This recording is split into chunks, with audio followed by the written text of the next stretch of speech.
Hey all, Indy here. I'm going to make a video response to Nolinquisitor. He had made a comment 2 months ago now about metagaming.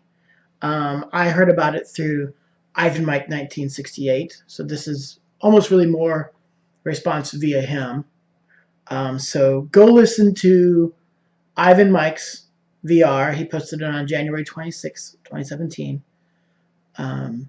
And he also reads out Nolinquisitor's post about metagaming Monopoly and stuff like that.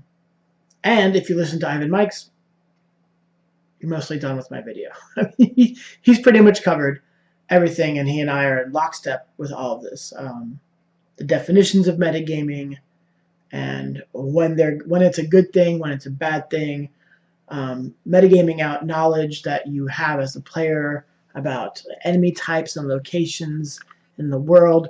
That's really difficult to do sometimes, but it's nice when you do it, when the player inhabits their role well enough that you can't tell that they as a player do have the answers to that question. There's one more type of metagaming that did not talk about, and that's kind of the social construct of metagaming. Let's take, for instance, a character dies, a PC dies in the party.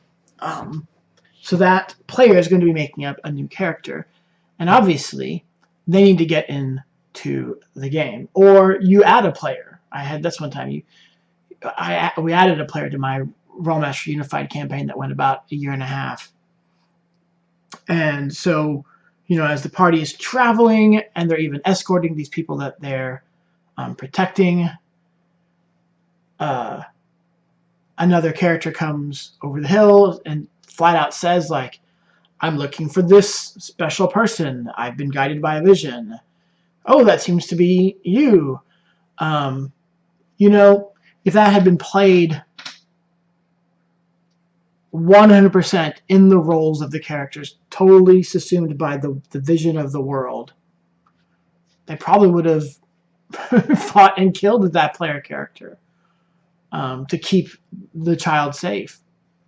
But they know that is this other person's PC, and so they'll find some way to excuse letting them in. Now, I suppose you could say that you don't need to do this.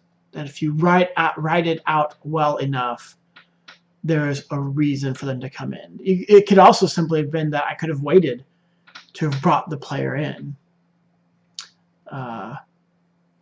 But to me, that is certainly metagaming. You are doing things in the game because of reasons that exist outside of the game.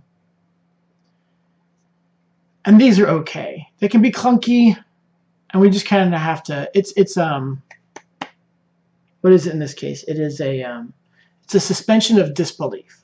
That's what it is. Just like in TV or movies or even literature, when you're reading, and you just have to kind of put something aside and say, in order to go forward with the story, or with in this particular scene, or in the way this character acted, I need to ignore this other established part of the story or the setting or the characters. And that's what this is. It's a suspension of disbelief. Can it taste bad? Yes, it can taste bad.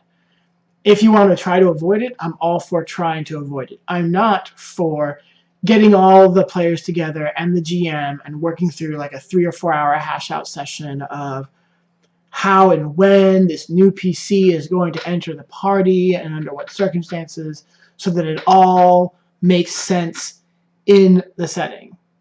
I'm not for that. Just to do suspension of disbelief, do a bit of metagaming, swallow the odd pill, and go on with having fun. It's only going to be one session. It won't even be an entire session likely. It'll just be part of that one. So that's my opinion on metagaming in extension to what Ivan Mike posted, because everything he said, like I said, is pretty good. It's exactly how I feel about it.